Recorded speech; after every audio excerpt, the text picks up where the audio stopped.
Live Zone l'interview, retour au château de Fougeray avec Véronique Geffroy.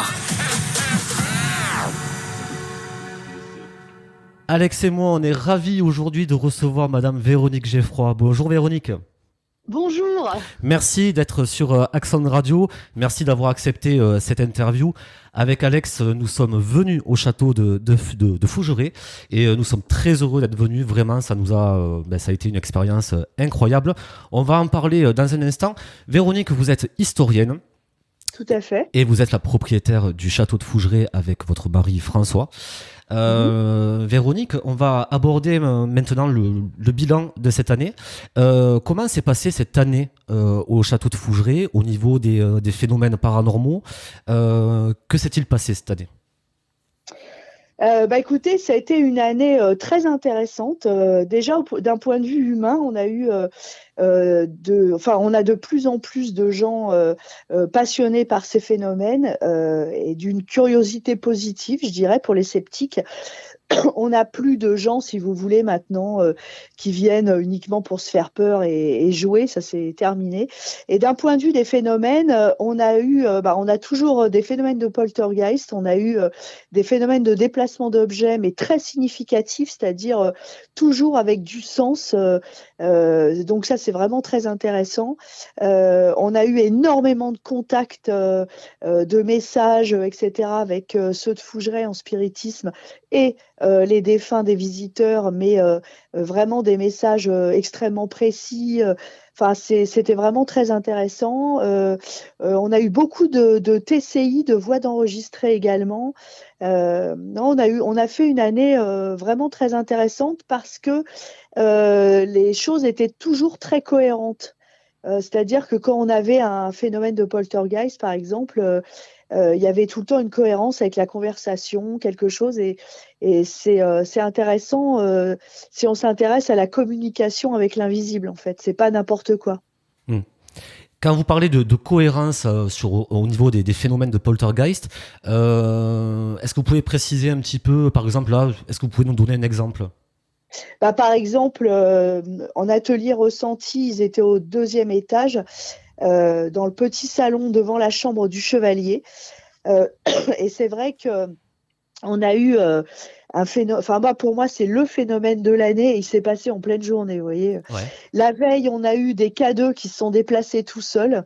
C'est-à-dire que tu la veux, ta communication, tu vas l'avoir. Et donc, les K2 tournaient sur eux-mêmes seuls, ce qui est quand même hyper impressionnant. Hein. Ils étaient posés sur une chaise et ils tournaient seuls sur eux-mêmes. Et on a eu un phénomène incroyable qui s'est déroulé vers midi. C'est-à-dire que ma fille a une playlist sur son téléphone. Ce matin-là, elle nous aidait, mais elle était arrivée, elle était toute seule au château. Et elle rentre dans la chambre du chevalier, la playlist s'arrête et s'enclenche sur une chanson en latin. Donc, sur le coup, elle fait pas gaffe. Elle sort, elle remet sa playlist. Tout se déroule normalement, c'est-à-dire que pendant 20 minutes, la playlist, voilà. Elle re-rentre dans la chambre du chevalier et tout s'arrête. Et cette chanson en latin repart.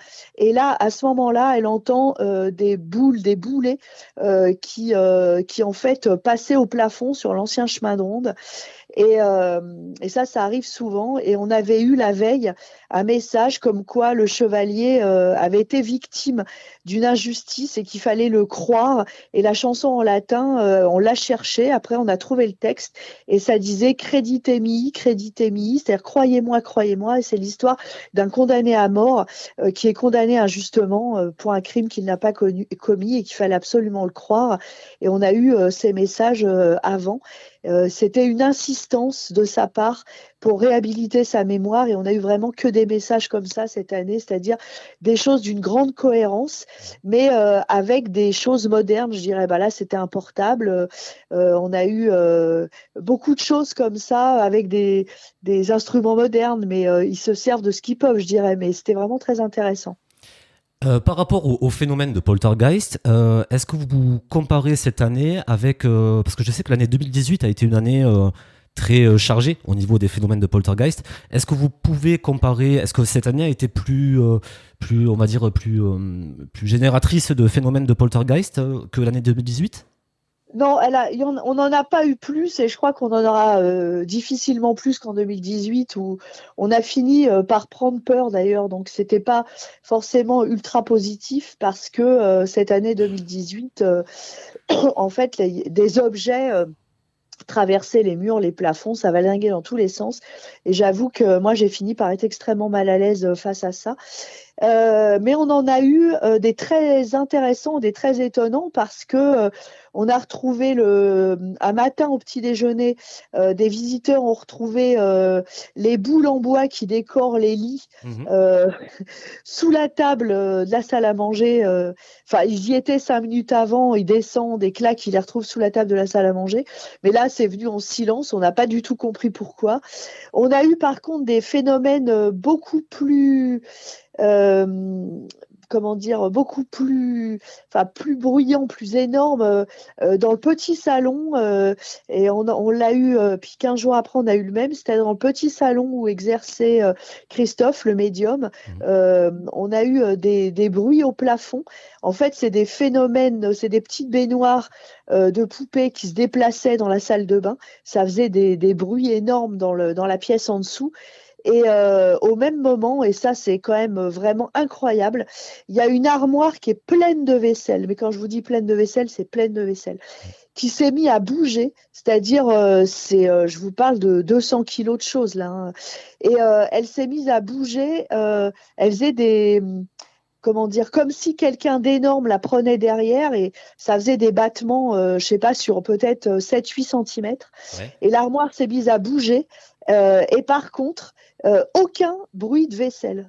Aucun. Et ça, c'est typique des phénomènes de poltergeist, c'est-à-dire qu'on a tout le temps des choses assez illogiques, puisqu'on avait eu dans la chambre de l'huissier un petit guéridon avec des livres de droit. Le petit guéridon avait valdingué tout seul et les livres étaient restés collés au guéridon, ce qui est complètement improbable en physique mécanique, c'est pas possible.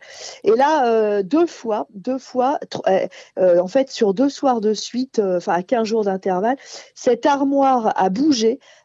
Aucun bruit de vaisselle, mais comme si quelqu'un d'extrêmement fort était derrière et s'amusait à la prendre avec ses bras et s'amusait à la bouger, ce qui est complètement improbable parce que je sais pas combien il y a je sais pas, il y a peut-être 200 kilos de vaisselle à l'intérieur et en fait aucun bruit de vaisselle, rien, alors que avant on avait eu des bruits de vaisselle, comme quelqu'un qui s'énerve et qui fait tomber des piles d'assiettes, alors que rien n'avait bougé. Enfin, c'est complètement incroyable, toutes ces histoires. Et ça, pour moi, c'est le phénomène le plus marquant de l'année, c'est cette histoire avec cette armoire, parce que elle a été secouée, aucun bruit de vaisselle, c'est pas possible de la secouer, en plus à la main, comme ça, elle est calée, enfin, il y a des statues dessus, enfin, c'est complètement dingue. Ouais, ça doit être très impressionnant. Quand vous parlez des phénomènes de poltergeist, ça me fait penser, cette année, il y a eu le youtubeur Jordan Perigo qui a fait une enquête donc, au château de Fougeray. Et en fait, il me semble qu'il y avait eu il y avait un petit jouet en fait, sur un meuble, une petite camionnette oui. En fait. Et là, il y avait aussi une cohérence, non ? Il avait bougé, l'objet avait bougé en fait. En fait, il a fait plus que bouger, c'est-à-dire qu'ils sont passés devant. Le camion, en plus il filmait tout, donc c'était facile de vérifier.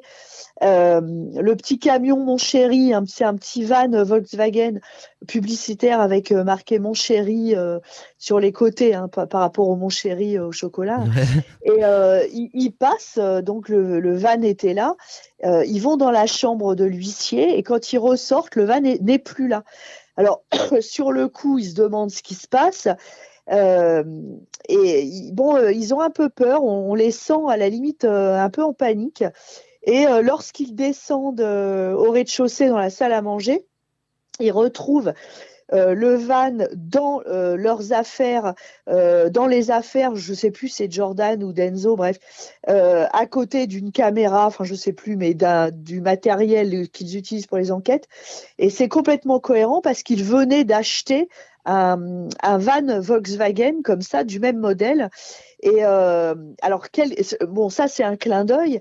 Le souci de cette histoire, pour moi, c'est que là, ils ont eu un déplacement d'objets fabuleux, dans le sens où on ne sait pas comment les objets, si vous voulez, passent les étages, les niveaux. Ça nous est déjà arrivé souvent, mais ça, on l'ignore complètement. Par contre, ce qui est vraiment dommage, c'est qu'ils ont eu peur et que ils sont partis juste après, alors que là, ils auraient pu avoir des phénomènes complètement extraordinaires. En tout cas, ils étaient très impressionnés, hein. Sur la vidéo, on voyait qu'ils étaient. Ouais, mais ils ont peur. C'est ça qui est dommage, c'est qu'ils partent à ce moment-là. En fait. Ils ont eu très peur, et c'est vrai que bon, dans la vidéo, il y avait Enjoy Phoenix, je crois aussi. Oui, tout à fait. Et c'est vrai que c'est assez impressionnant. Et bon, je me mets à leur place aussi en même temps. Je sais pas si j'aurais continué aussi, mais est-ce que cette année vous avez eu des phénomènes lumineux? Alors, il y en a eu, je crois qu'il y en a eu qu'un. Moi, je ne l'ai pas vu, j'étais pas présente. Alors, ces phénomènes lumineux, par contre, moi, personnellement, je ne sais pas du tout à quoi ça peut se référer, ce que c'est, et j'en ai très peu entendu parler autour de moi, c'est-à-dire que j'entends parler de phénomènes que je dirais maintenant classiques, c'est-à-dire des voix, des bruits, des coups, des phénomènes de poltergeist, etc. Bon, ça, c'est des choses, j'en entends parler souvent. Ces phénomènes lumineux, c'est-à-dire, c'est comme comment dire, comme si à l'intérieur d'une pièce, vous faisiez flasher par un flash sur l'autoroute. C'est vraiment très, très lumineux. C'est un quart de seconde, quoi. Vous voyez, c'est vraiment un flash. Je ne sais pas du tout ce que c'est, mais j'en ai pas entendu parler vraiment. J'ai fait des recherches. Pour l'instant, c'est des choses qui restent rarissimes, un peu partout, je pense, même à Fougeray d'ailleurs, parce que cette année, je crois qu'il n'y en a eu qu'un. Et c'est bizarre parce que ça, c'est vraiment. Je me souviens que l'année où ça avait eu lieu, ça, c'est pareil, c'est des phénomènes que je qualifierais de poltergeist dans le sens où c'est des apports de matière. La lumière, c'est des photons. Donc, physiquement, il y a un apport, si vous voulez. Ouais. Vous voyez ce que je veux dire? Tout à fait. Par contre, nous, quand on est venu à Fougeray, c'est vrai que déjà quand on est arrivé au château, on a été vraiment happé par le château. Vraiment, on s'est retrouvé devant le château. On était vraiment, moi j'étais subjugué, quoi. Je trouvais ce château absolument incroyable. Et en fait, voilà, hein, on a commencé donc l'après-midi avec une visite. Au niveau vous nous avez fait une présentation en fait des pièces du château, avec toute une dimension historique qui est très importante pour comprendre Fougeray. J'aimerais savoir au niveau historique, est-ce qu'aujourd'hui vous apprenez encore des choses sur Fougeray? Alors, peu en fait, pour être honnête, parce que si vous voulez, le problème des archives, c'est que on n'a pas tout, c'est très lacunaire des archives. Des fois, on tombe sur des choses, et puis c'est souvent des documents administratifs, déjà, les archives, faut savoir. Donc, il faut savoir lire entre les lignes, déjà. Bon, après, des fois, les lacunes font sens, c'est-à-dire que, par exemple, pour Félix, il y a beaucoup de choses qu'on a déduit parce qu'on trouvait absolument rien et que c'était pas normal. Mais j'apprends plus grand-chose parce que je ne trouve plus grand-chose. Il faut quand même être honnête. C'est Fougeray, ça n'est pas un château royal, c'est un petit château de petits nobles de province. Même s'il a joué il y avait un véritable enjeu pendant la guerre de 100 ans. Hein, c'était vraiment des places fortes, hein, tous ces châteaux le long de la Vienne.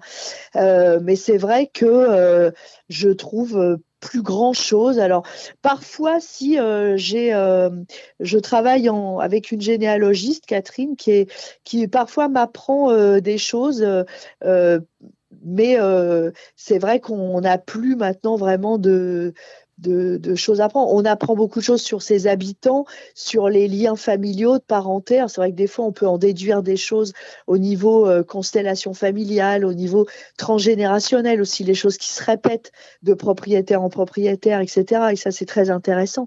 Mais ça, c'est pas vraiment de l'histoire. Après, c'est plus de l'interprétation. Tout ce qui est transgénérationnel, c'est pas une science, même si empiriquement les choses se passent. Donc voilà, on en est là en fait. On fait plus de la généalogie, on travaille plus on essaie en fait maintenant de travailler ce qu'on appelle la micro-histoire, c'est-à-dire avec des précisions sur les habitants. Des fois, on arrive à en déduire des choses sur ce qu'ils voulaient, leur caractère, etc. Bon, maintenant, je pense que les grandes choses, ce qui s'est passé, les gros événements à Fougeray, je pense qu'on a fait le tour, mais peut-être qu'on trouvera quand même des choses. Mais bon, vous savez, des fois, on peut faire des cartons d'archives et rien trouver. Exactement. Est-ce que là, j'ai vu sur vos réseaux sociaux qu'il n'y a pas longtemps, vous avez fait un tournage avec un monsieur qui est belge, un monsieur assez âgé. Ce monsieur était déjà venu à Fougeray et il vous a confirmé que ce château était déjà, entre guillemets, hanté à l'époque. Alors, ça, c'est pas avec les Belges, c'est un tournage pour les Belges, Ouais. pour la télé belge, mais ce monsieur est français. D'accord. En fait, il venait en vacances à Caux. Il m'a contacté. Alors, vous voyez, 12 ans après, on a encore des choses, c'est incroyable. Parce qu'il m'a contacté par email il y a un certain temps. Il est âgé, il a plus de 85 ans. Et il m'a dit, voilà, moi, il faut quand même que je vous dise, je suis venue en vacances à Caux.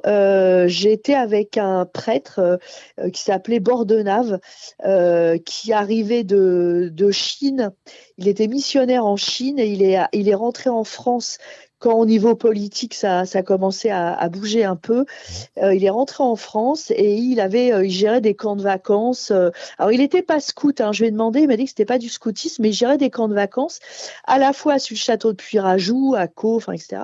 Et ce pré-ado qui avait 11 ans à l'époque, qui s'appelle Jean-Charles, faisait partie de ces camps et ils visitaient comme ça Caux et un jour ils ont été à Fougeray. Il m'a dit qu'il se rappelait d'un propriétaire qui boitait. Il m'a dit que c'était début des années 60, donc forcément c'est Maurice Patrice qui avait été amputé d'une jambe et Maurice Patrice, le propriétaire, lui a dit que il avait des habitants invisibles au château.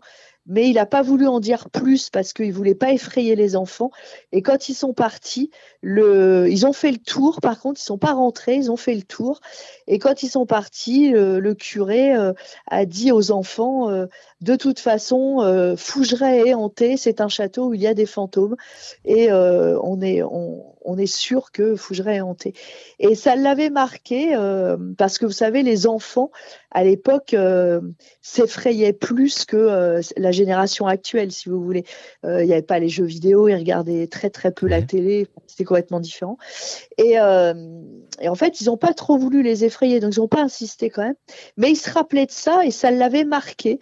Et des années plus tard, il m'a envoyé un mail en me disant voilà, j'étais là, j'ai fait ça dans ma vie, machin, je m'appelle un tel et voilà ce que j'ai à vous raconter. Alors, je lui ai demandé s'il accepterait qu'on en parle, donc je l'ai eu au téléphone, on a parlé.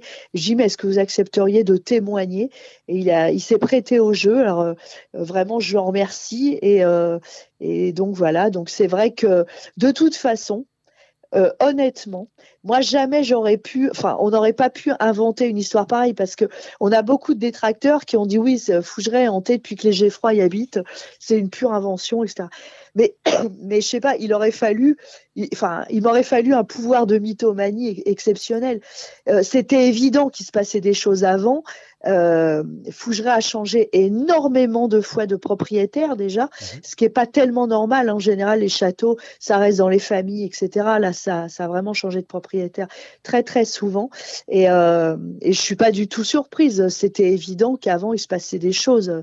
Pour moi, j'ai été confortée dans cette idée. Et ça m'a soulagée quelque part. C'est vrai, ça a confirmé tout ça. En tout cas, ce qui est sûr, c'est que nous, lors de la visite du château, lorsqu'on a fait le tour des chambres, on vous a écouté, on a écouté l'histoire du château avec votre mari, il y a quand même une chose qui ressort, et moi je l'ai vraiment ressenti. Après, je suis pas quelqu'un qui ressent forcément les choses, mais on a toujours cette sensation d'être observé, en fait. Est-ce que vous le ressentez toujours, ça? Oui, alors c'est marrant parce que selon où je me trouve dans le château, c'est vrai, oui, que des fois je rentre dans une pièce et je sens que je suis pas seule. Après, j'ai plus peur comme avant. J'étais pas très bien. Bon, je dois dire que maintenant je me suis un peu habituée à ces sensations. Je me dis bon, après tout, ils sont là, ok. Mais c'est vrai que oui, on est vraiment observé. On n'est jamais seul. De toute façon, à Fougeray, on n'est jamais seul, ça c'est clair. On le sent complètement. Et c'est vrai qu'au fur et à mesure de la journée, en fait, plus on approchait de la soirée, et plus... c'était pas un mauvais sentiment, hein, loin de là. À aucun moment, on s'est senti... entre guillemets, on a senti de la malveillance ou quoi que ce soit. Mais par contre, au fur et à mesure qu'on avançait dans la soirée et dans la nuit, on a senti quand même que l'atmosphère changeait à plusieurs reprises. Et est-ce que ça, c'est quelque chose que vous percevez aussi? Alors, moi, par contre, je pense que l'effet de la nuit qui arrive a un impact psychologique sur les gens, en fait, sur tout le monde.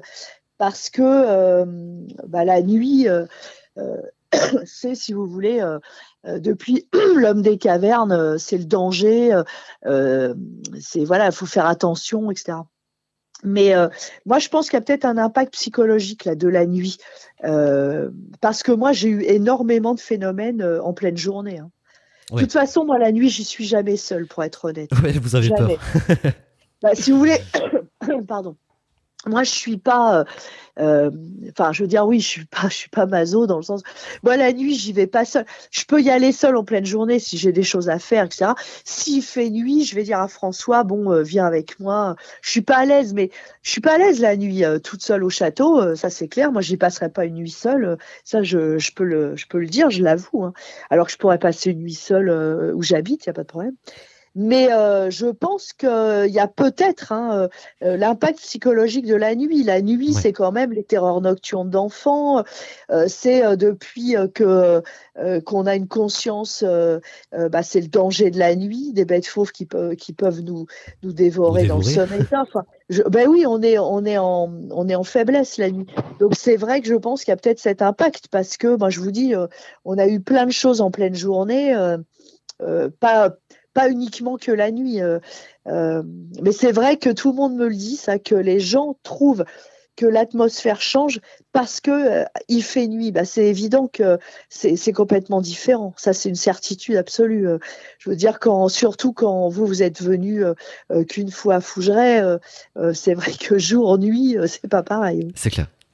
Et Véronique, j'aurais eu une question effectivement par rapport à la fréquence et surtout au moment où ces phénomènes surviennent, parce que quand on est venu, on a vraiment été gâté par tout ce qu'il y a. Bon, déjà sur le plan humain, moi, je tenais à le souligner à la fois par votre accueil de votre mari et vous-même, les personnes qu'on a rencontrées dans le groupe et également les intervenants qui ont vraiment été super, qui nous ont permis de partager un petit peu leur passion à la fois pour le château, mais aussi pour tous ces phénomènes. Mais on a aussi été gâté sur le plan des résultats. La Ouija au Guéridon, on a vraiment été vraiment hallucinés. Et est-ce que vous avez constaté, vous, par exemple, que certains moments, alors effectivement, pour faire le lien un petit peu avec le ciel, avec la nuit, mais avec l'astrologie aussi, est-ce que vous avez constaté qu'à certains moments, pour des pleines lunes, des nouvelles lunes, ou en période de phase lunaire croissante ou décroissante, constater plus de mouvements, plus de phénomènes, plus d'activités? Alors, c'est marrant parce que ça, on me l'a demandé plusieurs fois. En fait, selon les lunes, déjà, les gens sont différents. Les pleines lunes, par exemple, les gens sont un peu excités. Des fois, je dis, mais on sera dans une colo, quoi. Les gens sont, vous voyez, ça rit, ça s'esclave, les gens sont dissipés à table, ça se marre, c'est incroyable. Et je pense que il y a une espèce de triangulation entre les phénomènes astronomiques ou astrologiques, ça dépend comment on se place. Nous, voyez, nous, et tout ce monde de l'invisible, toutes ces énergies, en fait, vous voyez, une espèce d'interaction, il y a une triangulation entre tout ça, parce que c'est vrai que quand nous, on est très différents au niveau lunaire, on est différents, et nous, on le voit au niveau de la ferme déjà. Parce que quand les pleines lunes arrivent, etc., nous, on est en bio en plus. François me dit, toi, ah là, il va y avoir des vélages, tout ça. Et c'est vrai, ça, c'est pas du tout. On a plus de naissances de petits veaux à des périodes précises. Par exemple, pour les cultures, c'est pareil, il faut faire gaffe aux lunes pour semer, etc. Donc, de toute façon, l'impact de la lune sur la vie, elle est, je dirais, empirique, à défaut d'être complètement scientifique. Mais je pense que, vu les marées et tout, c'est scientifique maintenant, et les marées, etc. en plus. Et c'est vrai qu'on a plus ou moins de phénomènes, selon, ça c'est vrai. Mais je pense que c'est presque plus remarquable sur le comportement humain, parce que nous, on influe terriblement aussi. Moi, j'ai des groupes, selon leur comportement, ils ont des résultats ou pas. Et je pense qu'il y a une espèce de triangulation. C'est pas uniquement la Lune qui va faire que. Je pense que nous, on y est aussi pour beaucoup, parce que tous ces phénomènes, quelque part, ils existent. Parce que nous, on les voit, vous voyez ce que je veux dire? Oui, tout à fait, tout à fait. Mais c'est vraiment très intéressant. Voilà, donc, mais je pense que oui, c'est quelque chose qui empiriquement est constaté, ça c'est sûr. D'accord. Alexandre a évoqué le groupe de personnes qui étaient présentes le jour où on est venu.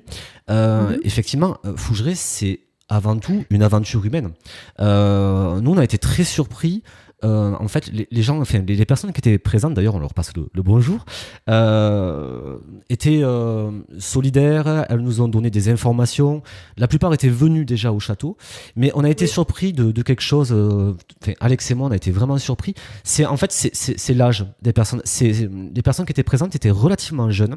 Est-ce que vous êtes surprise par le fait que cette génération très jeune s'intéresse aux phénomènes paranormaux? Écoutez, c'est bien si les jeunes s'y intéressent, tant mieux. Bon, après, à Fougeray, franchement, les plus jeunes qu'on ait, en fait, eux, ils viennent avec leurs parents, puisque bon, c'est des gens qui ont les plus jeunes qu'on ait, ils ont 15 ans. Hein. Et les plus âgés, ils passent la barre des 80. C'est des gens qui s'y intéressent aussi, qui sont tout à fait alertes et qui veulent expérimenter. On a tous les âges à Fougeray. On n'a pas. Alors ce soir-là, il y avait une majorité de gens jeunes, mais c'est vrai que des fois, on a des gens qui sont beaucoup plus âgés. Enfin, en fait, je dirais qu'on a tous les âges, on a toutes les catégories sociales, socio-professionnelles, culturelles, on a tout en fait. C'est parce que c'est un sujet universel, la vie après la mort. Ça intéresse tout le monde, et ceux que ça intéresse pas, je sais que ça les questionne aussi. Je veux dire, on n'a pas beaucoup de certitudes dans ce bas monde. On en a une, c'est que de toute façon, un jour il y aura une fin. Ça c'est oui, ça c'est voilà. Donc quelque part, cette certitude de la fin nous unit vers le même questionnement.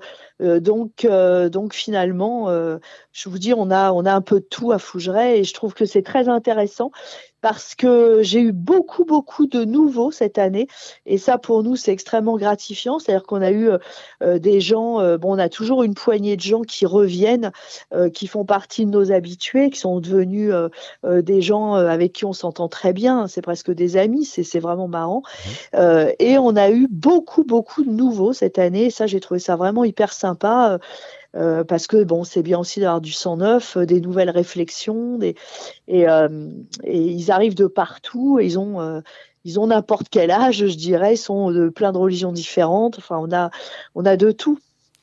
Et comment est-ce que vous expliquez, Véronique, justement, que les sceptiques, les gens un petit peu difficiles ou qui venaient plus pour s'amuser ou pour le fun, justement, eh bien, un petit peu disparu de la fréquentation du château? Parce que nous, ce qu'on a été étonnés, c'est qu'on a vraiment trouvé vraiment une véritable bienveillance dans le groupe. Il n'y avait pas une seule personne qui se détachait, qui a pu être désagréable, qui a pu se moquer. Au contraire, il y avait des gens qui étaient déjà venus auparavant, des gens qui venaient pour la première fois, mais tout le monde a été très, très, vraiment bienveillant vis-à-vis du groupe et puis vis-à-vis de chacune des personnes. Bah, vous savez, c'est bien gentil tout ça, mais faire des bornes, parce que les gens, ils font des kilomètres. Je ne sais pas si vous avez remarqué, il n'y a personne qui vient d'à côté. Hein. Oui. Faire des kilomètres, dépenser de l'argent, payer sa place, si vraiment c'est pour déglinguer, c'est fini ça, je veux dire. Puis bon, moi j'ai essayé aussi de les sélectionner un minimum, dans le sens où c'est inintéressant d'avoir des gens comme ça. S'ils s'y intéressent pas, s'ils viennent que pour déglinguer, bah ils restent chez eux. Hein. Moi, il y a les trucs qui moi m'intéressent pas, je n'y vais pas. Je veux dire, je vais pas m'amuser à claquer de l'argent dans un truc qui m'intéresse pas. Enfin, je suis pas. Donc, il y a aussi peut-être un peu de logique à avoir. Hein. Mais c'est vrai qu'au début, on avait pas mal de sceptiques. Alors, j'en reçois encore des sceptiques, hein, attention. Hein, mais des sceptiques ouverts. On peut être sceptique, mais être ouvert. Et puis, voilà, pas être dans la malveillance comme certains. Bah, écoutez, moi, je dis tant mieux parce que c'est des gens qui n'avaient pas beaucoup d'intérêt. Alors, moi, j'ai essayé d'éliminer ces groupes-là de gens qui viennent pour déglinguer et tous ces gens qui viennent pour se faire peur, crier dans les couloirs. Je veux dire, ça c'est pareil, ça n'a aucun intérêt. Jouer aux fantômes, faire les cons, Enfin, je veux dire, au bout d'un moment, c'est pareil, c'est lassant parce que ça c'est les blagues de potache, je dis pas, mais je veux dire, au bout d'un moment, on passe à autre chose, quoi, parce que Fougeray, on peut vivre des trucs super intéressants. C'est pas la peine d'en jouer toute la soirée, toute la nuit. Donc voilà, mais c'est tant mieux, hein, c'est tant mieux. En fait, les gens se trient tout seuls, quoi.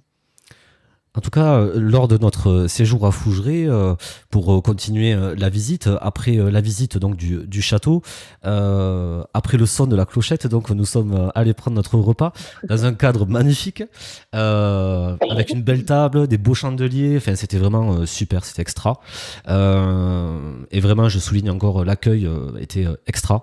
On a ensuite enchaîné sur les ateliers qui étaient super. Voilà, franchement, en termes de, je pense que pour pouvoir en profiter, il faut vraiment être dans le lâcher prise et ça c'est intéressant, et en fait on se rend compte que aller à Fougeray, c'est aussi accepter d'être dans le lâcher prise.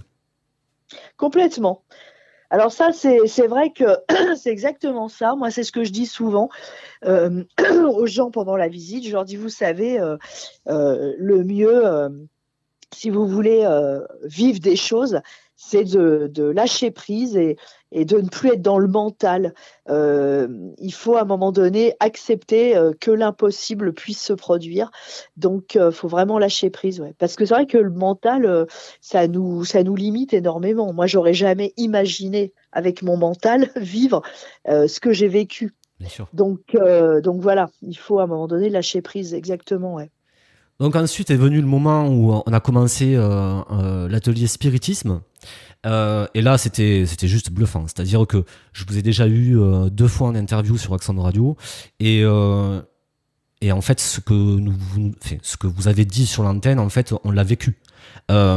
C'était complètement dingue. Et la Ouija, alors, on parle d'entité, d'énergie. C'est vrai que je ressens plus ça comme étant une énergie, parce que les mouvements de la goutte, les vibrations et les résultats qu'on a eus étaient complètement fou. Et bon, je ne parlerai pas des autres parce que bon, c'est normal, mais à mon niveau, à moi, je me souviens, en fait, le premier message m'était adressé, et c'était mon grand-père. Et en fait, j'étais tellement, je vais dire, choqué dans l'émotion, que je n'arrivais plus à savoir quelles questions j'aurais aimé lui poser, ce que je voulais lui dire. Et je me suis retrouvé dans un blocage psychologique qui m'a empêché, entre guillemets, de pouvoir communiquer avec lui, alors que j'en avais l'opportunité, grâce à Fougeray. Est-ce que ce sont des situations qui arrivent fréquemment. Ah, tout le temps. Alors ça, c'est marrant parce que, alors moi, je sais plus quel message vous avez eu parce que c'est vrai qu'après, j'oublie en fait souvent les messages Bien sûr. que les gens ont eus, quoi. Mais oui, tout le temps. C'est assez marrant parce que je dis aux gens, bon, bah voilà, par exemple, c'est votre grand-père, c'est votre père, c'est enfin, des gens très proches. Et là, je pense qu'il y a un petit état de sidération. Et là, les gens savent plus quoi demander, ils savent pas quoi dire. Mais ça, je le comprends complètement. Et puis en fait, après, j'aurais pu demander ça, j'aurais dû lui dire ça. C'est Et exactement ça. puis, mais c'est après. Alors, des fois, je poste sur Facebook, je mets en rigolant, bon, si vous avez préparé vos questions. Alors, le seul problème de préparer ces questions, c'est que souvent, moi, j'ai des gens, ils s'imaginent, enfin, ils veulent absolument avoir un tel et ils ont quelqu'un d'autre. Alors moi, personne ne commande aux entités de venir ou de ne pas venir. Je veux dire, quand on ouvre une séance de spiritisme, pour que ça soit dans la bienveillance, il faut accepter ceux qui peuvent venir rapidement, sans dommage pour eux et sans souffrance pour eux, parce que comme ça, ils pourront repartir rapidement. Moi, je pratique comme ça. En tout cas, je n'oblige personne à venir. Donc c'est vrai que souvent, les gens disent ah bah oui, mais j'ai un tel, je sais pas quoi lui dire parce que je pensais que j'allais avoir quelqu'un d'autre. Alors, bah oui, mais c'est comme ça. Là, vous avez cette personne. Si cette personne est venue pour vous, c'est qu'en général, soit il y a une situation à régler, il a une dernière chose à vous dire, il y a un truc qui lui tient à cœur. Et en général, quand on gratte, quand on creuse un peu, on se rend compte que oui, c'est cette personne, si elle est venue, c'est vraiment parce que il reste quelque chose à régler. Il y a un truc qui est pas réglé, qui est pas finalisé. Mais j'ai eu des gens, d'ailleurs, un peu irrespectueux. Je me souviens une fois, une jeune femme qui a eu quelqu'un à la Ouija et qui d'un seul coup m'a dit mais de toute façon, moi je ne veux pas de cette communication. Je voulais quelqu'un d'autre. Mais alors, très froidement. Et je dis mais attendez, vous pouvez pas en pleine séance de spiritisme. Enfin, j'ai trouvé que c'était un peu gonflé. Elle était très déçue. Bah ouais, elle était très déçue d'avoir. Et en fait, on a continué quand même. Je dis non, on fait quand même. Et il y avait vraiment une situation. Il y avait une situation à régler, quoi. De toute façon, c'est rare quand même, faut admettre. Les défunts peuvent venir pour faire des petits coucous, bonjour, ok, tout va bien, bon, etc. Ça, ok, je l'exclus pas. Mais en général, en spiritisme, quand ils viennent, c'est quand même parce que il y a un nœud à démêler, il y a un petit truc qui n'a pas été dit, il y a un petit quelque chose qui les chafouine. Voilà, c'est pas malveillant, hein, mais c'est que eux, il y a un petit truc qu'ils veulent régler, quoi. Alors, des fois, c'est des trucs qui nous paraissent complètement saugrenus, voire insipides, mais peut-être que pour eux, ça ne l'est pas tant que ça, parce qu'ils sont restés bloqués sur cette chose. Hein. Moi, j'ai eu des messages, des fois, assez rigolos, de défunts qui voulaient savoir où on avait mis leur boîte de pêche, par exemple. Je vous jure. Et donc, enfin, voilà, il y a des défunts qui sont restés bloqués sur des trucs parce qu'ils sont encore bloqués un peu dans de la matérialité, ils savent pas trop, donc faut les aider. Ça nous, quelque part, leurs messages sont un petit peu à l'aune de leur élévation. Vous voyez ce que je veux dire? Ouais. Donc ça nous, voilà, ça nous permet de les aider un peu et de leur expliquer, voilà. En tout cas, sur la séance de Ouija, on est passé un peu par toutes les émotions. On a même rigolé, en étant respectueux, bien sûr, puisque on a eu. Ah oui, mais on peut rire, bien sûr. Bien sûr. Et puis on a eu plusieurs énergies, plusieurs entités. Et je me souviens, on a eu Félix, et j'étais très surpris parce que c'est vrai que en fonction des entités, des énergies. J'ai envie de dire de ces personnes, puisque c'est sûrement des personnes, les mouvements de la goutte sont totalement différents. Le ressenti est complètement différent et c'est très difficile à expliquer parce qu'en fait, il faut vraiment vivre ça. Oui. Et les messages étaient très précis. Est-ce que pour vous, ces messages qui sont si précis, est-ce que vous pensez que plus on pratique le Ouija et plus on peut avoir des résultats précis? Ah oui. Alors ça, moi je m'en suis rendu compte, hein, c'est en forgeant qu'on devient forgeron.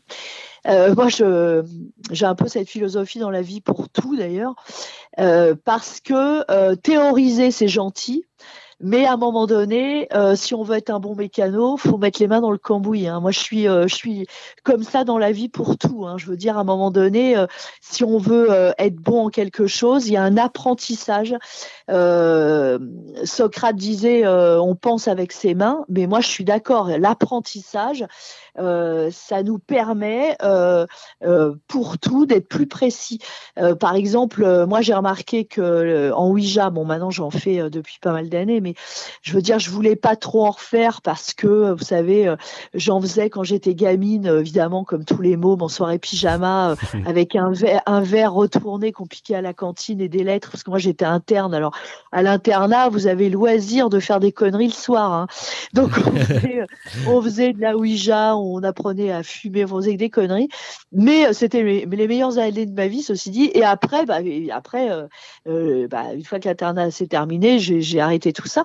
Et quand je suis arrivée à Fougeray, j'en ai entendu parler, j'en me dis, ah ouais, pourquoi vous faites pas de Ouija et tout. Puis bon, moi, ça me gênait un peu, je me disais, ouais, mais bon, puis j'avais souvenir de conneries, de trucs qui avaient aucun sens, enfin, trucs un peu. Et j'ai recommencé un petit peu à en faire sérieusement, et petit à petit, j'arrive à sentir qui est là déjà. Quand c'est des gens du château, hein, je sais qui est là. Quand c'est des défunts des gens, on arrive tout de suite à sentir si c'est des gens qui sont bien ou s'ils sont pas bien. Selon comment ils se présentent aussi. Il y en a qui se présentent, qui disent moi je suis mort d'eux. Et puis des fois ceux-là, bon c'est un peu compliqué, c'est qu'ils sont restés vraiment sur leur maladie par exemple. Donc c'est pas forcément top. Bon, on arrive à savoir s'ils sont bien, s'ils sont dans des bonnes vibrations, on arrive à ressentir des choses. Et c'est vrai que plus on en fait, plus on arrive à capter ces subtilités. Mais je dirais, c'est comme, par exemple, moi, je sais pas, un psychologue, plus il va recevoir de gens, plus il va capter aussi, comme ça, les non-dits. Hein, parce que les non-dits, c'est des fois c'est presque plus hurlant que ce qui est dit. Il va réussir comme ça à avoir des choses. À la Ouija, c'est exactement pareil. Moi, j'avais entendu parler d'un psychiatre brésilien qui utilisait la Ouija avec ses patients pour travailler sur tout ce qui était inconscient, parce qu'il estimait que ça pouvait être également des messages de l'inconscient. Ce qui est intéressant aussi, hein, comme intéressant, oui. Ah oui, tout à fait, comme théorie. Et moi, je trouvais que c'était intéressant et intelligent de sa part. Et il paraît que cet homme avait des résultats. Et ça, j'en doute pas une seconde. Il a pu avoir des résultats intéressants. Et je pense que la Ouija, c'est un excellent instrument quand c'est utilisé correctement, etc. Il faut arrêter avec ces légendes à la con. Excusez-moi, mais ça m'agace. Tous ces trucs, là, le démon, Zozo, Mama, toutes ces conneries. Et puis tous ces ados qui se disent poursuivis par le démon depuis qu'ils ont fait de la Ouija. C'est tout simplement qu'ils étaient fragiles psychologiquement déjà avant. Et puis, de toute façon, quand on est fragile psychologiquement, faut pas faire plus de la Ouija que du pendule, que tirer les cartes, que du guéridon. Faut rien faire il faut vraiment rester à l'écart. Et puis, moi, j'ai vu des gens très très mal devant la Ouija qui se mettent à pleurer, qui sont pas bien du tout.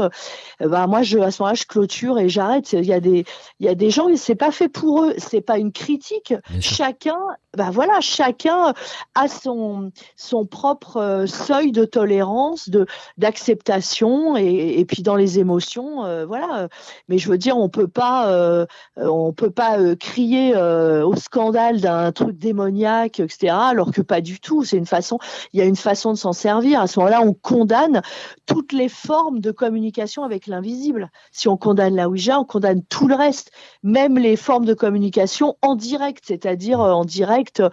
Tous les médiums qui vont s'ouvrir totalement pour être directement canal. Moi, j'en connais. Il y en a plein qui sont excellents, d'ailleurs. À ce moment-là, il ne faut pas qu'ils le fassent non plus. Ils peuvent se choper, si on va par là, des entités très négatives. Et je pense, d'ailleurs, que ça arrive, qu'on se chope des entités, que tout le monde peut justement se faire avoir par des gens. Il faut être fort aussi, assez fort pour le reconnaître et assez fort pour s'en débarrasser. Mais il faut arrêter avec toutes ces exagérations dignes du cinéma hollywoodien. Oui, c'est ce que j'allais vous dire, en fait. Le cinéma a pas mal écorné quand même l'image de la Ouija. Ah oui, ça, pour moi, il y a un film. Alors pourtant, j'aime beaucoup le réal de ce film, hein, William Friedkin, qui est vraiment quelqu'un d'extraordinaire. Pour moi, il y a un seul film, c'est en 73, quand L'Exorciste est sorti. L'Exorciste, c'est un film qui a marqué l'histoire du cinéma et qui a marqué les gens aussi, parce que après la sortie du film en 73, il y a eu un engouement de retour à la messe, au confessionnal. Les gens allaient se faire confesser, bénir, ils allaient à la messe, etc. Tout le monde avait peur du démon, etc., etc. Dans ce film, qui est très subtil par rapport à la Ouija, on voit une toute petite scène où la gamine, Regan McNeil, là, joue avec le capitaine Setou. Et elle dit à sa mère, viens voir maman, je joue avec le capitaine Setou. Et on voit, à ce moment-là, une table Ouija et une goutte. Et la goutte, d'ailleurs, bouge toute seule, vite, et stop. Donc, la Ouija, dans le film, serait potentiellement la cause de tous ces problèmes. Bref. Alors, c'est vrai que le film est beaucoup plus subtil que tous les films qui ont été faits début des années 2000 sur la Ouija, après, où franchement, le scénar est débile. Ça n'a aucun intérêt. Mais je veux dire, là, dans ce film, c'est la Ouija, c'est vraiment l'instrument du mal. Alors, la petite... Après, tout le monde sait ce qui lui arrive, bref. Ouais. Alors, déjà, le film, il est issu d'une histoire vraie où c'était pas une fille, c'était un garçon, un jeune garçon qui a été possédé. Est-ce que la cause, on ne sait pas vraiment. Enfin bon, c'est que ça. Mais ce qui est intéressant, c'est 40 ans après. 40 ans après le film, la sortie du film, William Friedkin, en fait, s'est intéressé de près au phénomène des exorcistes parce que lui, il s'est même pas arbitre son propre film, en fait, ce qui est quand même incroyable. D'ailleurs, la gamine, quand elle a vu le film, elle a fait de l'hôpital psychiatrique après. Enfin, il y a un après qui est très explicite sur l'ambiance du tournage aussi, du film, etc., et qui est très intéressant, qui explique beaucoup de choses. Et 40 ans après, il a fait un documentaire sur les exorcistes. Donc, il a été à Rome et ça s'appelle Le diable et le père Amorce. Et franchement, il a filmé des séances d'exorcisme. Il a interviewé un exorciste. Il a interviewé des gens aussi qui se sont fait exorciser. Et je veux pas spoiler le truc, mais à la fin du documentaire, c'est pas un film, à la fin du documentaire, on s'interroge et on reste vraiment parce que lui, il est persuadé de cette présence du bien, du mal, etc. Il est passionnant ce documentaire et comme quoi ce film a changé la vie de son réalisateur, la vie des acteurs et en même temps, moi je pense qu'il a marqué vraiment l'inconscient collectif en fait. Tout le monde a vu ce film, voilà. Mais bon, la Ouija peut être un instrument tout à fait positif et très intéressant. Et d'ailleurs, Véronique, c'est vrai que si on veut s'initier, apprendre un petit peu la Ouija, on peut déjà venir au château de Fougeray pour participer aux ateliers. Mais est-ce que vous conseilleriez une ressource, un livre, quelque chose, si on avait envie de s'y intéresser de manière saine et respectueuse, bien sûr? Eh bien, écoutez, j'en ai pas trouvé, moi.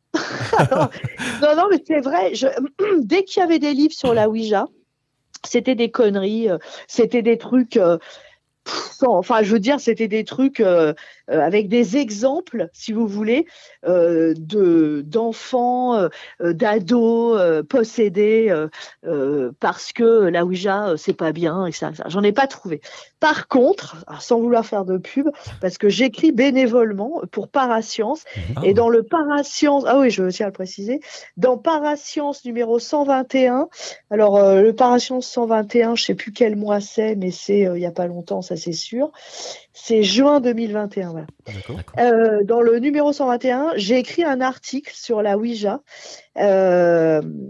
où justement j'explique beaucoup de choses. Donc voilà, Parascience, je sais pas où on le trouve, mais je pense qu'on le trouve sur Internet d'ailleurs. Bon bref, sur justement tous ces phénomènes et historiquement aussi pourquoi on en est arrivé là avec la Ouija, pourquoi la Ouija existait, etc., etc. Et c'est vrai que c'est intéressant aussi de voir l'histoire de l'instrument. Ça en dit long également sur beaucoup de choses. D'accord, merci. Alors Véronique, par la suite, donc on a fait du guéridon avec votre mari, et je tiens à dire Ouais. que c'est véritablement impressionnant. Et une fois de plus, j'ai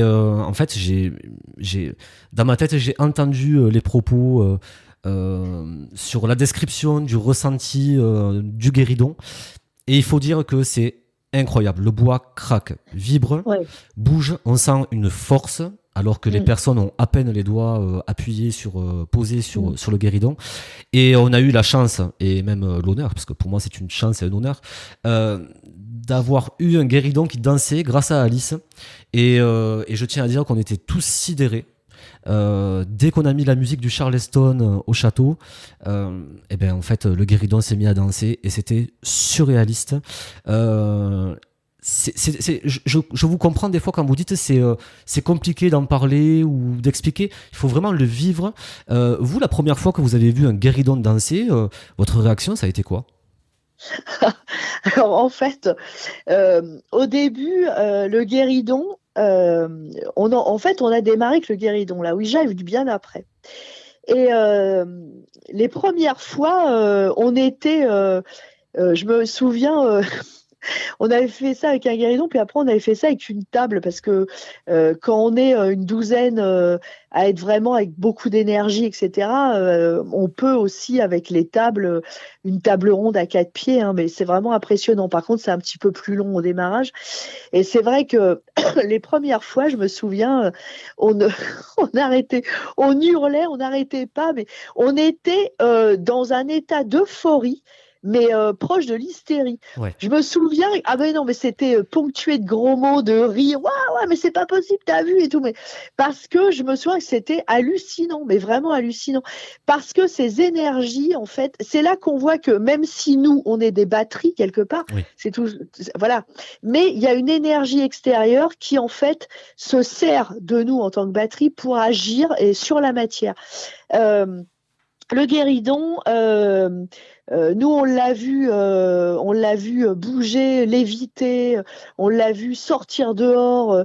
Ça nous arrivait de courir derrière quand on était dehors. D'ailleurs, je me souviens une soirée, et je sais plus qui a eu cette idée. D'ailleurs, je sais plus du tout à Fougeray qui a eu cette idée de mettre du Charleston. Je me demande si c'est pas Alice qui nous l'avait demandé d'ailleurs. Ouais. De mettre cette musique pour qu'elle fasse bouger le guéridon plus rapidement. Et c'est vrai que oui, il va de droite à gauche, etc., de gauche à droite, selon un rythme déterminé par la musique. Alors, nous, on le fait que si, évidemment, Alice est d'accord et qu'elle nous le demande, hein, sinon c'est pas un jeu non plus. Mais c'est vrai que c'est très étonnant, parce que là, on est dans quelque chose de complètement surréaliste, en effet, où la matière bouge énormément, et enfin, c'est vrai que ça devient quelque chose de presque ludique, quoi. Alors, je pense pas, parce qu'il y a beaucoup de gens, bon, c'est pareil, qui nous ont un peu critiqué pour ça, et je peux comprendre,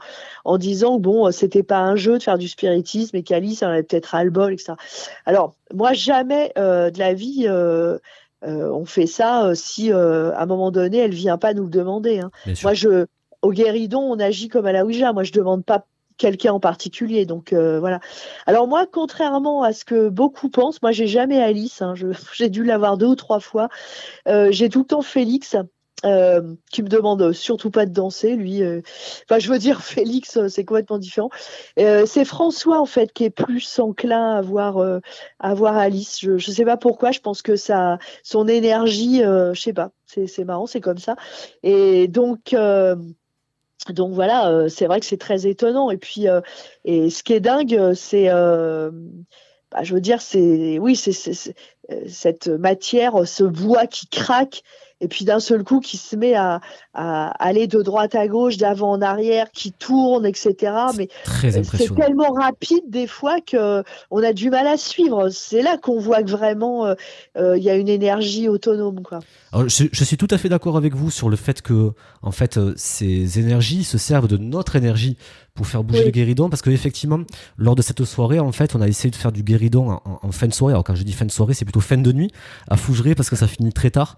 On était très fatigués et c'est vrai qu'on n'a pas réussi à faire bouger le guéridon.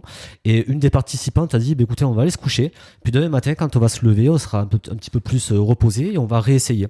Et en fait, là, on a eu Alice et le guéridon est vraiment parti. C'est vraiment très impressionnant.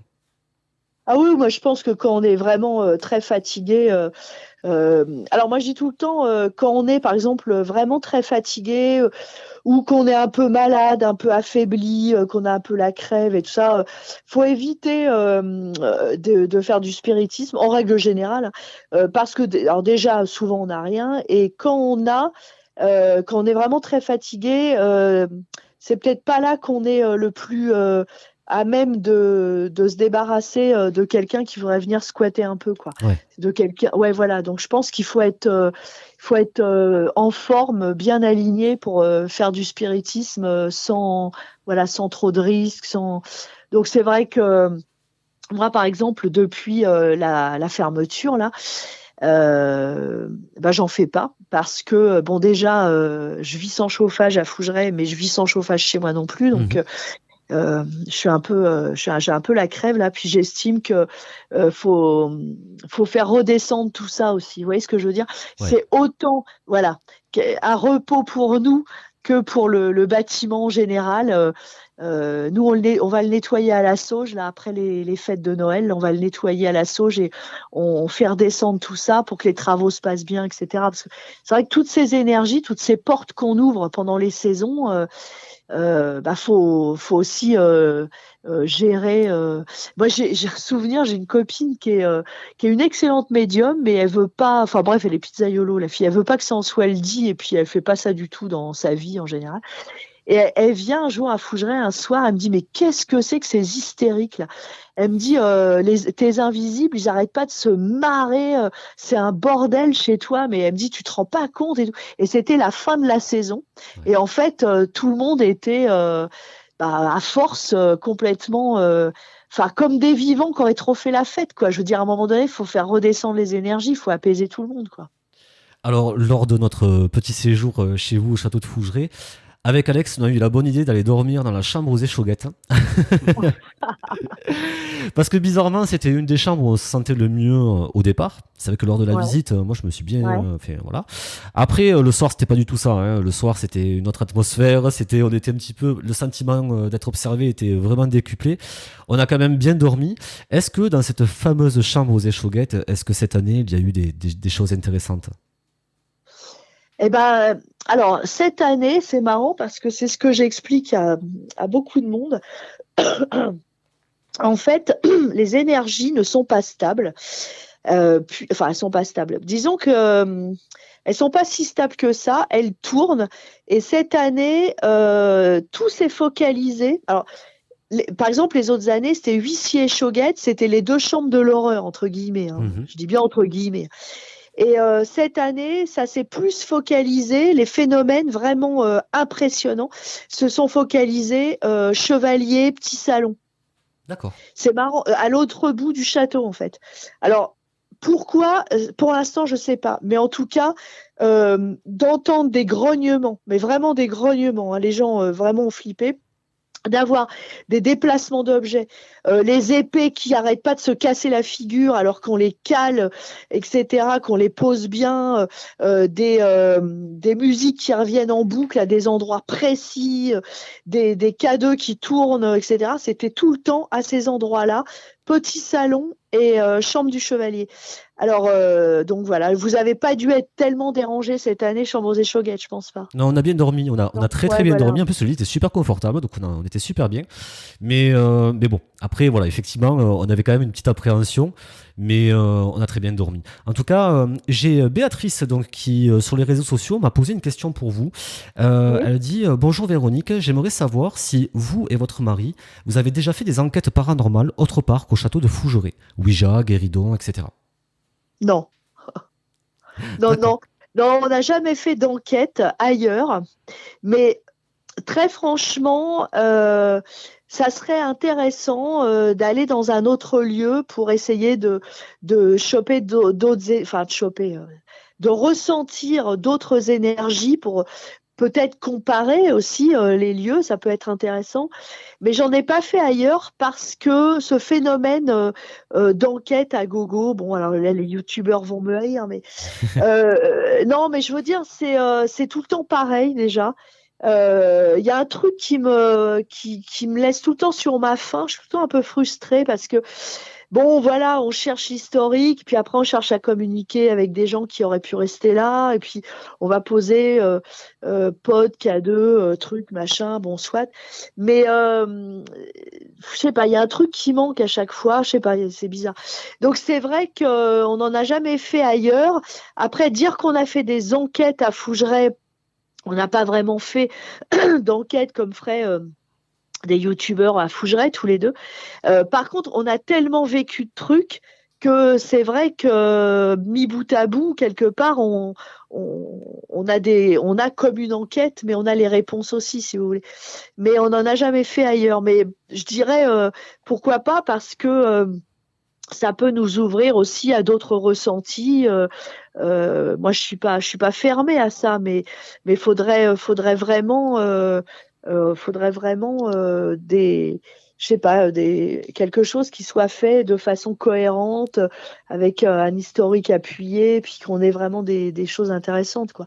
L'enquête pour l'enquête, avec 2 coups de K2 et un coup de pod, moi j'avoue que ça m'intéresse plus du tout, ça. Il y a Virginie qui vous demande si des scientifiques elle veut savoir si des scientifiques se sont penchés sur les phénomènes se produisant à Fougeray, et si c'est le cas, qu'en ont-ils conclu? Alors, les scientifiques, je leur en veux un peu, parce que en France, aucun scientifique ne se penchera vers quelque chose qu'il ne peut pas expliquer. C'est-à-dire qu'en France, on fait de la recherche fondamentale à condition qu'il y ait quelque chose à récupérer au bout pour une entreprise, une industrie, quoi que ce soit. Mais de la recherche fondamentale, si on sait qu'on n'aura pas d'explication, on n'en fait pas. Ça, c'est typique des Français. Donc, moi, j'ai rencontré une jeune femme avec qui j'ai tout le temps des relations, d'ailleurs, qui est directeur de recherche au CNRS en physique, qui, elle, a vécu des choses avec nous, alors, elle va essayer de convaincre des collègues pour avoir des unités de mesure, des appareils de mesure, parce qu'on veut travailler justement sur les forces par rapport aux guéridons, phénomènes de poltergeist, etc., parce qu'elle a vécu beaucoup de choses. Donc, elle peut juste témoigner de ce qu'elle a vu, mais elle peut pas non plus donner d'explication. Moi, quand j'ai travaillé sur les phénomènes de poltergeist, j'ai écrit 15 pages pour Parascience, d'ailleurs, sur les poltergeists. Le truc, c'est que là, il a fallu que je me documente, et j'ai trouvé que de la littérature anglo-saxonne, américaine, beaucoup, anglaise, un peu. Il y a quelques Allemands, comme Walter von Lukadou, qui est prof à Heidelberg, qui s'est intéressé également à ça, mais très peu. En France, on s'y intéresse pas vraiment, d'ailleurs. Donc, c'est vrai que j'ai pas... Moi, écoutez, quand on a eu les phénomènes en 2018, qui faisait qu'on commençait à avoir peur, parce qu'on a quand même vu des livres traverser des murs. Alors, je sais que je passe pour une folle, mais j'assume, avec des espèces de vortex. C'est heureusement que j'étais pas seule et que beaucoup l'ont vu, parce que sinon, je sais que personne ne me croirait. Franchement, aucun scientifique, que ça soit l'IMI ou tous ces trucs où on s'auto-congratule, là, n'est venu, parce que les mecs, c'est pas des scientifiques en réalité. Les zététiciens, c'est pareil, il y a très peu de scientifiques. Les mecs, ils ont tous des doctorats en sciences molles, comme moi d'ailleurs, c'est-à-dire psychologie, sociaux, histoire. C'est pas moi, c'est pas ça que je veux. C'est des gens qui ont des doctorats en physique, avec des spécialités sur, je sais pas, les matériaux, etc. Bon, bref. Donc, personne n'est venu, parce que quand on n'a pas d'explication, quand on sait qu'on n'aura pas de résultat, on ne vient pas, en fait. Ouais. Ok, donc Virginie vous pose une autre question. Elle vous demande est-ce que les différentes communications avec les entités de Fougeray ont-ils pu apporter des explications à ce qui se passe après la mort physique? Oui, oui, oui. Ça, par contre, c'est super intéressant, puisqu'on a eu, par exemple, la façon dont ils nous voyaient, Mhm. euh, dont ils voyaient la matière. Par contre, bon, on a des bribes d'explications parce que je ne sais pas pourquoi, quand on commence à poser plein de questions, à un moment donné, ça bloque, ils répondent plus. Alors, est-ce qu'ils n'ont pas le droit de tout nous dire? Est-ce que nous, plutôt, on n'a pas le droit de tout savoir? Je n'en sais rien. Par exemple, on a eu souvent, ils nous disent que, alors, certains, ils les voient pas du tout. C'est-à-dire que nous, pour certaines entités, on n'existe pas, on est complètement invisible en fait. Il y a d'autres, ils voient que les auras, d'autres, ils voient que de la vapeur, une espèce d'énergie bizarre, un peu vaporeuse. Mhm. D'autres, ils nous voient comme on est, c'est-à-dire complètement vivant, en couleur, en chair et en os, normal. Ça, c'est par rapport à notre taux vibratoire en fait. Après, ils nous ont expliqué comment ils voyaient la matière. C'est-à-dire que certains voient comme une espèce de brume avec la forme des objets. Mhm. Et cette brume, soit ils arrivent à passer à travers, soit elle est assez dense pour que ça y ait une certaine dureté. Donc c'est pour ça que certaines entités arrivent je sais pas, à faire bouger des objets ou pas. Enfin bon, mais on n'en sait pas tellement plus, en fait. Je dirais, ils nous ont donné des bribes comme ça. Après, certains nous disaient que, par exemple, ils voyaient le château tel qu'il était à leur époque de leur vivant, mais que parfois, même eux ne contrôlent pas ça forcément, ils le voient tel qu'il est aujourd'hui. C'est comme si, en fait, le temps, l'espace-temps, c'était plein de feuilles, comme un millefeuille, et puis que de temps en temps, ils arrivent à passer, vous savez, de façon perpendiculaire toutes les couches, et des fois, ils n'y arrivent pas, ils restent sur une couche. Alors, des fois, ils le voient tel qu'il est aujourd'hui, et ça les choque, forcément, évidemment que ça les choque. Bien sûr. Et voilà, donc c'est hyper bizarre, en fait. Moi, je pense que les phénomènes de hantise, la plupart du temps, moi je pense que c'est un défaut dans l'espace-temps en fait. Il y a un truc, c'est une anomalie de l'espace-temps et je sais pas si vous avez vu le film Interstellar.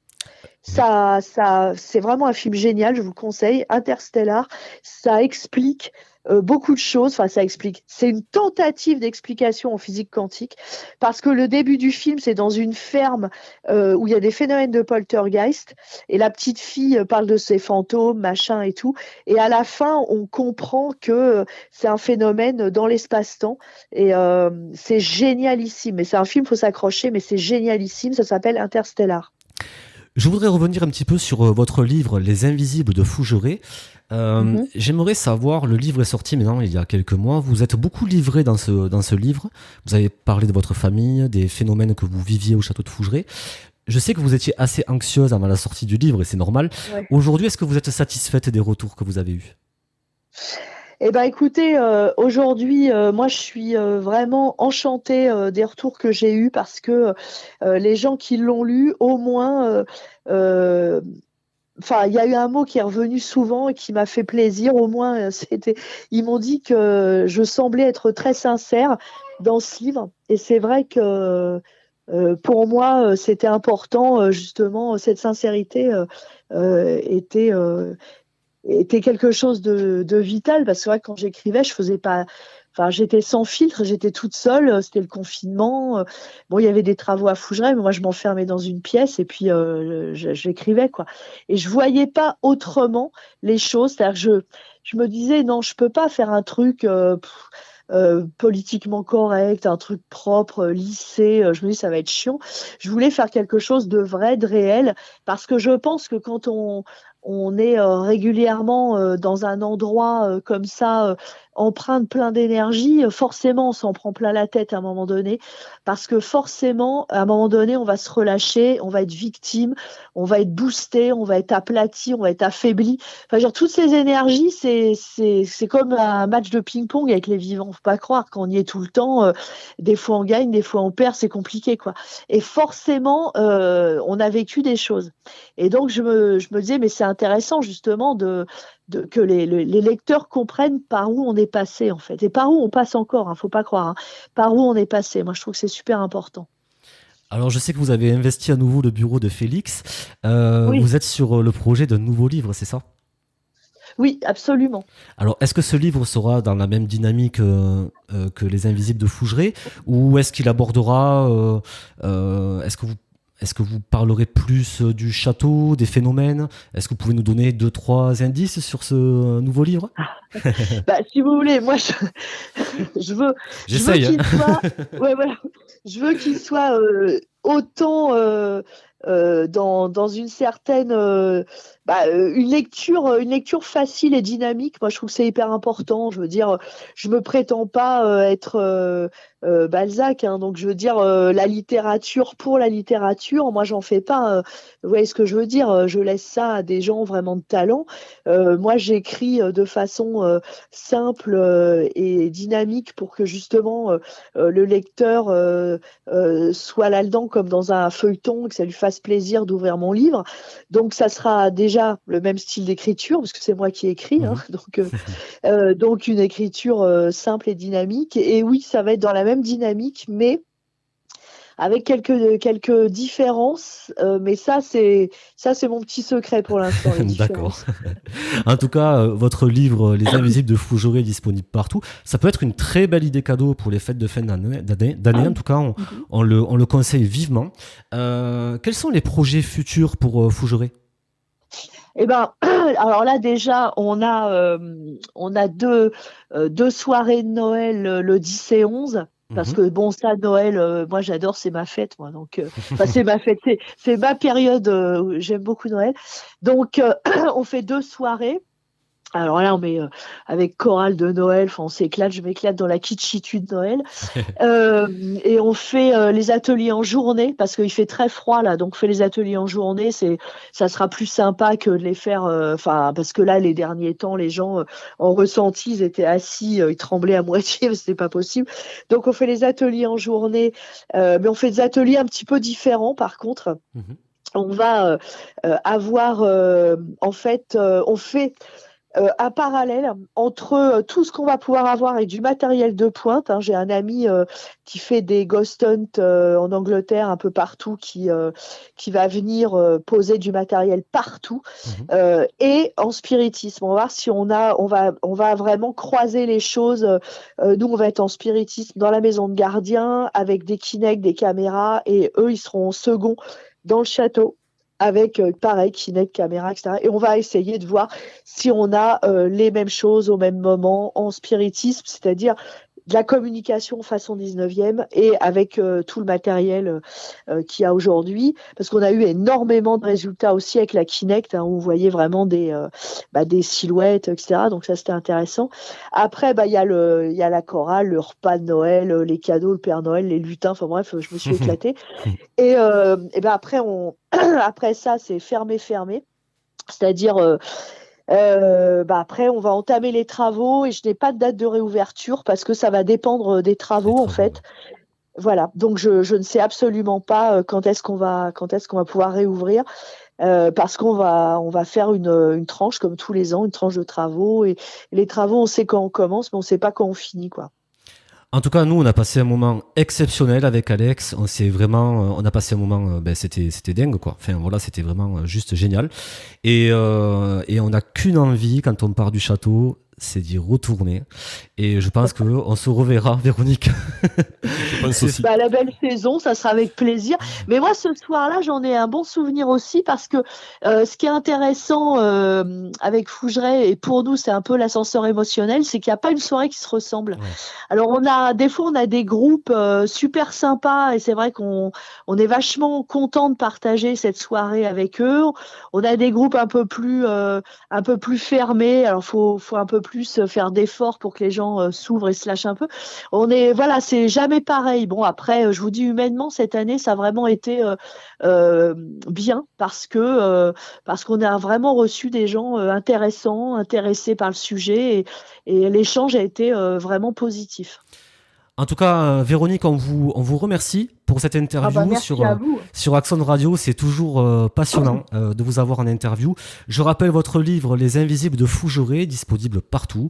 Donc c'est vraiment une bonne idée cadeau, n'hésitez pas. Et bien sûr, je vous conseille, si vous vous intéressez au phénomène inexpliqué, n'hésitez pas à aller au château de Fougeray.